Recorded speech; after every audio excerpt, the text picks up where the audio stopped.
Bueno, presentamos un saludo muy especial a todos los que nos escuchan. Recientemente, pues quiero contarles que la firma Pinilla González y Prieto tuvo una victoria en un tema de extinción de dominio y de allí pues surgieron una cantidad de inquietudes que esperamos hoy poder solventar. Y es porque la extinción de dominio y queremos enfocarnos en los bienes inmuebles. Este proceso de extinción de dominio pues estaba enfocado a extinguir el dominio de un bien inmueble, pero era un bien inmueble con un fin específico. Pero la firma Pinilla González y Prieto tiene una altísima experiencia en el acompañamiento en la industria de la construcción, en el desarrollo inmobiliario, en la gestión del suelo.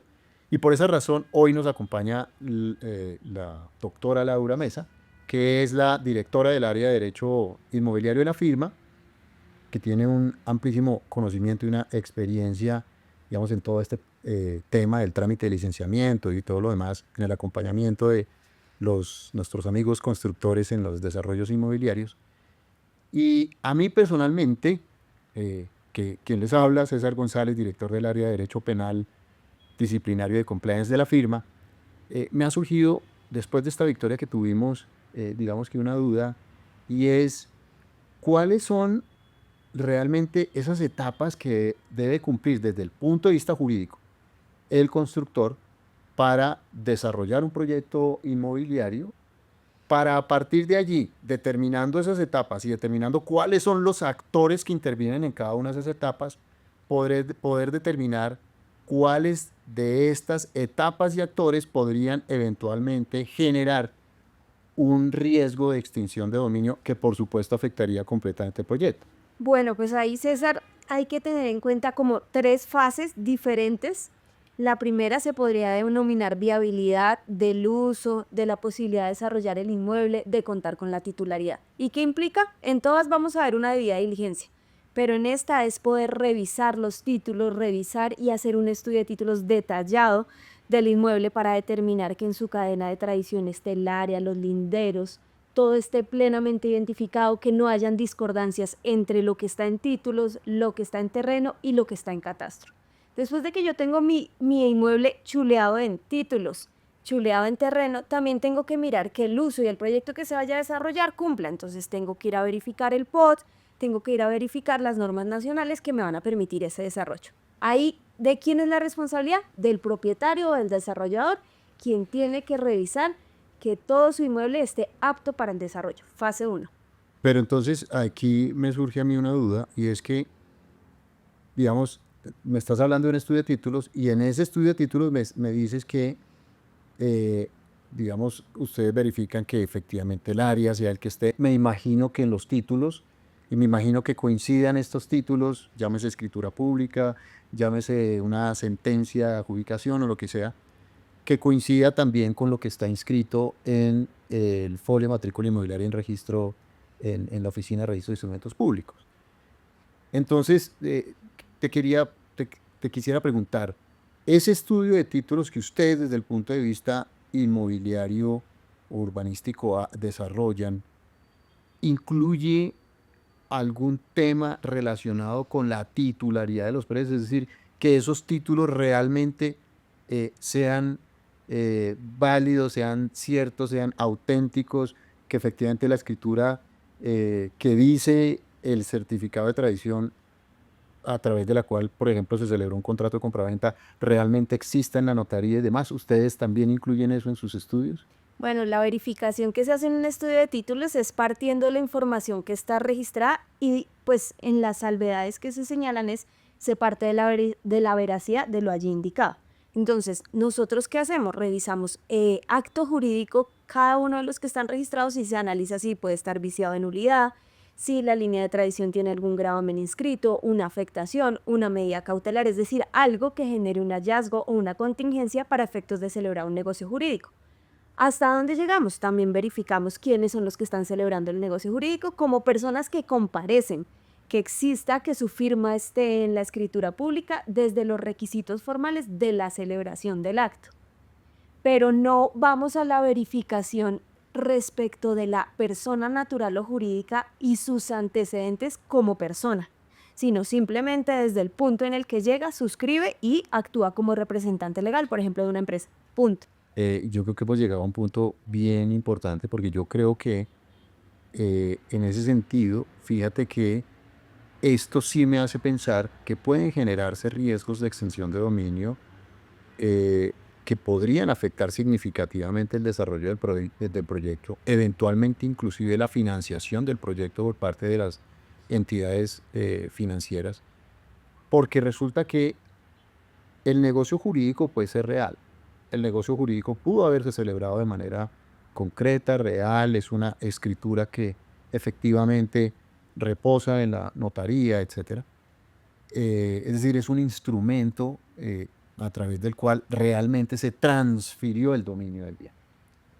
Pero ¿qué ocurre si ese vendedor, que puede ser, podemos estar hablando del último negocio jurídico que se celebró en la línea de tradición, como probablemente no, podríamos estar hablando de un negocio jurídico que se celebró hace 15 años?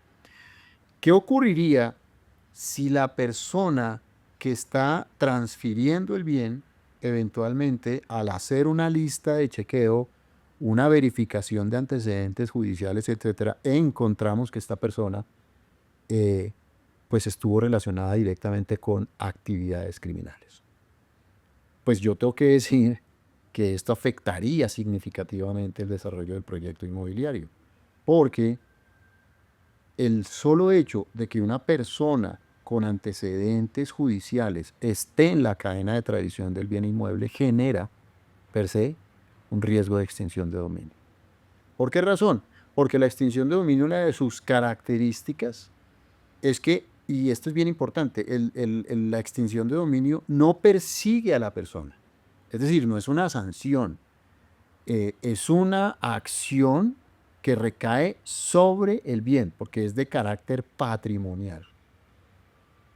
Y en ese sentido, el Estado se reserva el derecho de extinguir el dominio de un bien al que le encuentra que fue obtenido por una persona producto de las actividades criminales, o que fue utilizado para actividades criminales, o que fue destinado para actividades criminales. No obstante, ha sido transferido el bien una, dos, tres o cuatro veces incluso. Lo importante aquí es poder determinar que efectivamente existe un link directo entre la actividad criminal, bien sea porque a través de él se financió, bien sea porque, de ella se financió, o bien sea porque a través de ella se obtuvo el bien, o bien sea porque el bien se utilizó para los fines criminales. Si el Estado encuentra ese link, si la Fiscalía especializada en extinción de dominio encuentra ese link, seguramente, después de hacer una investigación, seguramente va a presentar una demanda de extinción de dominio ante los jueces especializados.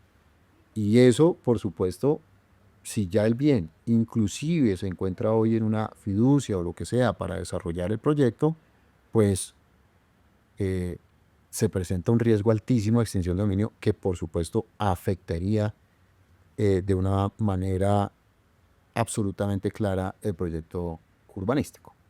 Pero entonces, con base en lo que tú dices, nos queda claro en que un estudio de títulos tendrá ciertas alarmas y habrá que abrir o poner una lupa dependiendo de lo que nos vaya mostrando en una fase preliminar. ¿Y por qué es importante señalar esto? Si nosotros estamos frente a un inmueble que queda en línea de playa, entonces vamos a prender ciertas alarmas donde vamos a decir, ahí nos toca estar muy pendientes del área, de los linderos, del acto primigenio de transferencia de dominio. Si nos encontramos en un inmueble donde ya hay constitución de propiedad horizontal, pero entonces han habido extinciones de ciertos apartamentos porque se han cometido algunos delitos, vamos a prender la alarma de la extinción y venga, revisamos cada uno de los titulares y sus orígenes. Entonces, como que el estudio de títulos es una pijama a la medida de acuerdo con cada tipo de inmueble y es el mismo propietario desarrollador quien con toda franqueza entrega su inmueble para que uno pueda realizar esa debida diligencia buscando todo lo que encuentre, pero para brindarle seguridad jurídica al proyecto. Claro, y fíjate que con lo que me acabas de decir, también caigo en cuenta porque, digamos que estamos hablando de las etapas y te pregunté las etapas, entonces me dices, primero hay que hacer el estudio de títulos para poder determinar que el bien tenga el uso adecuado para los fines que se estén buscando, el tipo de proyecto, pero ahora también me hablas de la ubicación del proyecto. Entonces vamos a suponer que estamos hablando de un proyecto urbanístico en Santa Marta y que está muy cerca del mar. donde todo el mundo quisiera tener su inmueble. Entonces, listo. ¿Qué pasaría si eventualmente yo hago el trámite para la obtención de una licencia y se me otorga una licencia para la construcción de un edificio que después las autoridades correspondientes se dan cuenta que está en una línea de baja mar, por ejemplo? ¿Qué ocurriría ahí desde el punto de vista inmobiliario? Ahí en ese punto tenemos esa alarma, ese hallazgo que nos va a implicar ir muchísimo más atrás y revisar si existen derechos adquiridos a esa área, si se adquirió bajo la norma que lo permitía y también si existen estudios técnicos con la autoridad marítima que nos permite identificar claramente dónde va la línea de playa. ¿Pero por qué?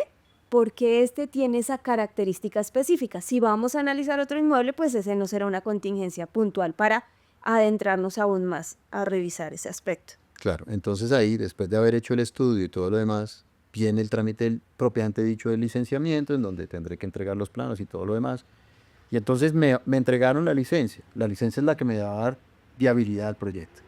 Y desarrollo el proyecto. Y realizando el proyecto, las autoridades encuentran que esa licencia era contraria a la ley. Aquí ya estamos hablando de una etapa distinta, porque ya estamos hablando de digamos, ya del desarrollo del proyecto en sí con la obtención del acto administrativo que le dio viabilidad al proyecto. Pues resulta que esta es una actividad delictiva.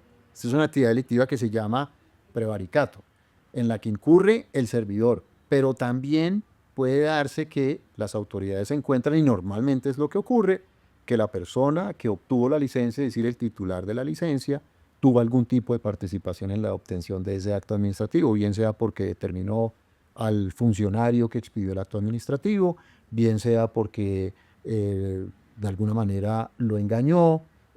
Estaríamos hablando de un tipo penal distinto, diferente el fraude procesal al prevaricato, pero en todo caso estaríamos hablando de un documento que se obtuvo al margen de la ley y que es fundamentalmente contrario a la ley. Llámese cual sea el tipo penal, ya no estoy hablando de este riesgo antes sino durante. Y fíjate que aquí estoy hablando de un riesgo de carácter penal. Pero al existir el riesgo de carácter penal, esto como para que lo entendamos bien, el link entre la extinción del dominio y el delito. Fíjate que son acciones completamente independientes, son autónomas. El curso que siga el proceso penal no necesariamente es el mismo curso que sigue la acción de extinción de dominio. Pero en este caso específico en el que estamos hablando de un acto administrativo que se obtuvo por fuera de la ley, por cualquier motivo, pero que implica la comisión de un delito, o por lo menos la presunción de la comisión de un delito, implicaría que por una parte la fiscalía, cualquier fiscal, va a conocer del hecho, bien sea oficiosamente, bien sea porque se denuncia, porque una autoridad se da cuenta de ello. Vamos a hablar de la DIMAR. Entonces la DIMAR se dio cuenta que construyeron en baja mar y que nunca los consultaron, etcétera. Entonces va a denunciar. Pues, ojo, distinto la demanda contra el acto administrativo, que es un tema absolutamente administrativo, y otro de lo que estamos hablando, que es el tipo penal, y consecuencia de la acción criminal viene la acción de extinción de dominio. Perfectamente podría la Fiscalía Especializada de Extinción de Dominio perseguir el bien, ojo, no a la persona, no es una sanción contra la persona, no es la confiscación de la que se hablaba hace muchos años en Colombia, no, la confiscación está prohibida, es decir, la pena accesoria de además le quito el bien producto del delito, no. Lo que ocurre aquí es que se inicia una acción de extinción de dominio porque el bien tuvo alguna relación con el acto criminal. En este caso, pues con la obtención de un edificio, una casa, un balneario que se construyó sin los requisitos de ley. Pero entonces ahí va mi punto, y es si nosotros estamos hablando de la debida diligencia en la parte inicial, en la debida diligencia donde yo voy y tramito mi licencia cumpliendo con todos y cada uno de los requisitos según la norma, pero por algún vicio no imputable al solicitante, no imputable al propietario, sino ni al titular de la licencia, va y tramita de buena fe, y te lo pongo así para que mires la buena fe, su licencia cumpliendo con la norma, pero por algún vicio ese acto está viciado de nulidad, por algún error en el procedimiento se vicia de nulidad. Y en fase administrativa, posteriormente declaran la nulidad del acto administrativo. Eso no necesariamente implica que yo haya cometido un delito o yo solicitante de la licencia, y por lo tanto, si yo actúo de manera diligente y cumpliendo cada una de las fases cumpliendo con la norma, no diciendo, ay, menos mal me aprobaron un piso más, yo mitigo, disminuyo o bajo un poco el riesgo de la extinción de dominio derivada de la posible comisión de un delito.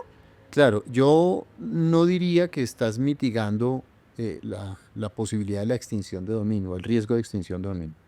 Yo diría que ahí no podría haber nacido el riesgo de extinción de dominio.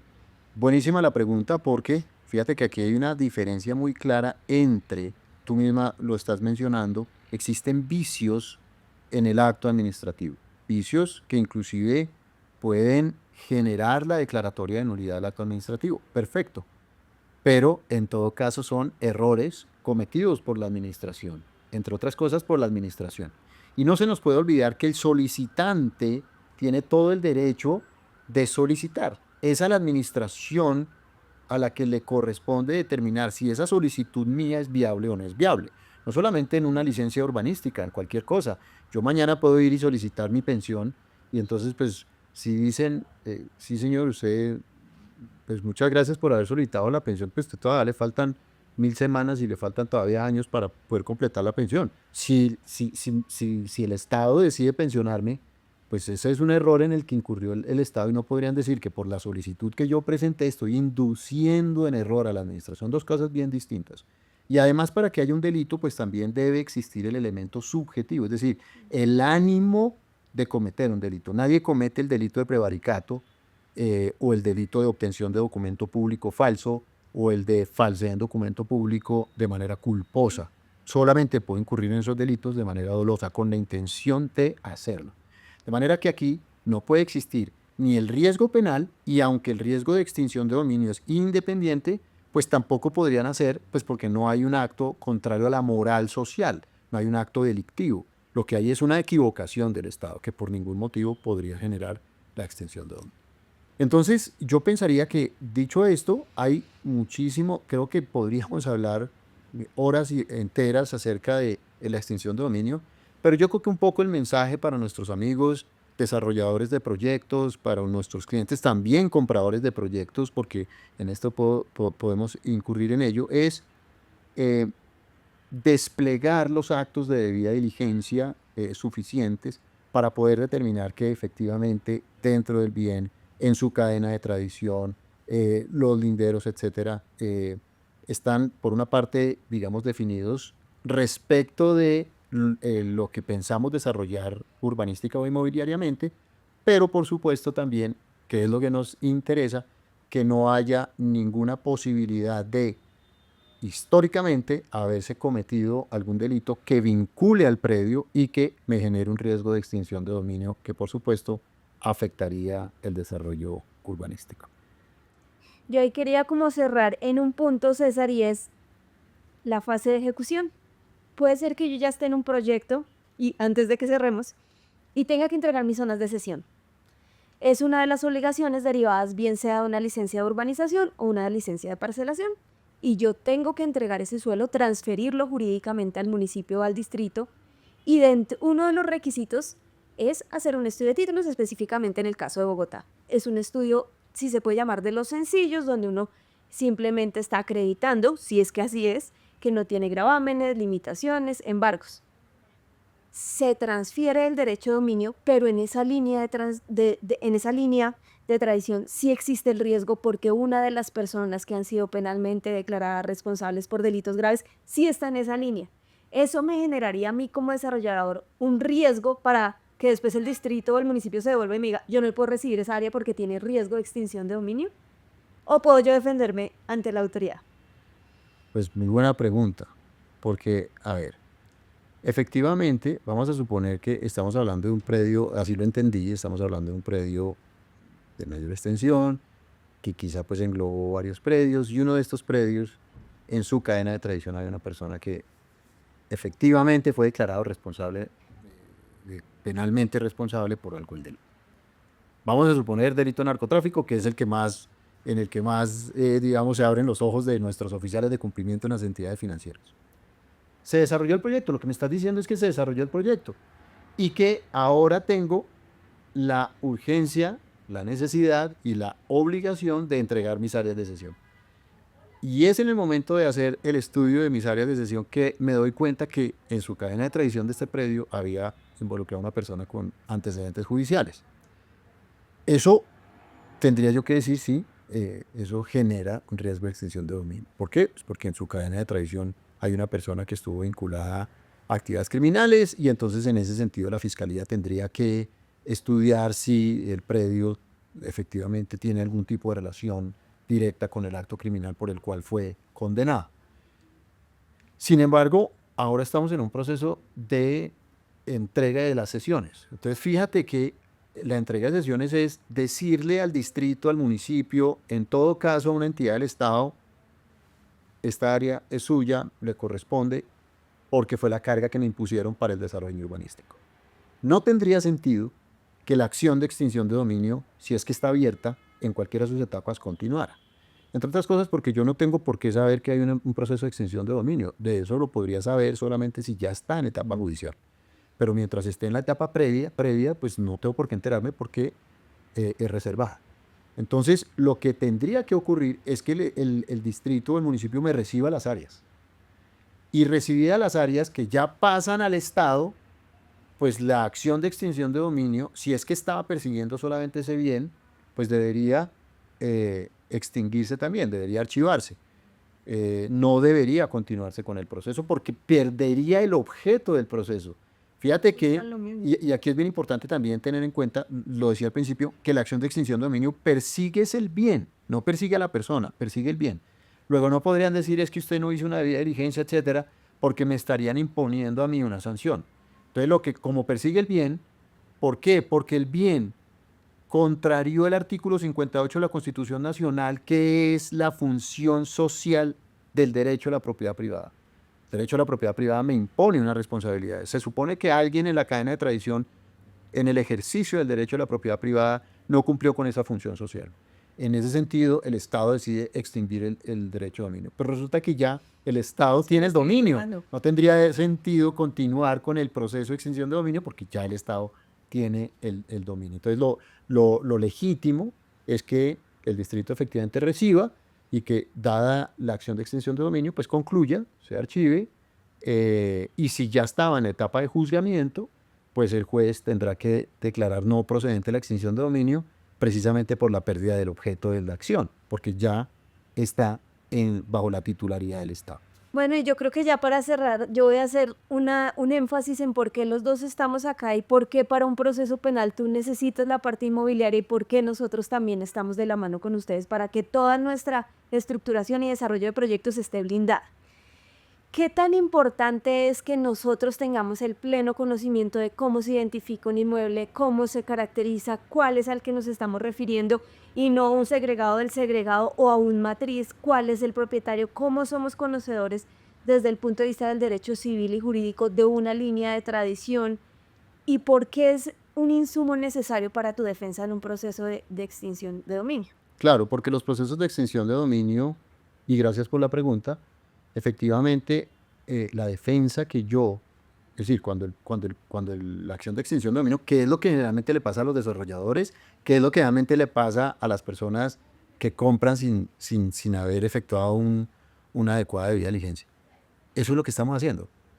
Al acompañar el proceso de licenciamiento, al acompañar el proceso de estudio de títulos, al acompañar todas estas etapas del desarrollo del proyecto inmobiliario con, digamos, la experticia desde el punto de vista del derecho penal, de compliance y de extensión de dominio, pues esto resulta bien importante porque para nosotros una herramienta que ha sido altísimamente efectiva, no porque nos la hayamos inventado, sino porque la Corte Constitucional ya ha hablado suficientemente amplio de esto y es de la debida diligencia o mejor, la buena fe exenta de culpa, que es distinta a la buena fe simple.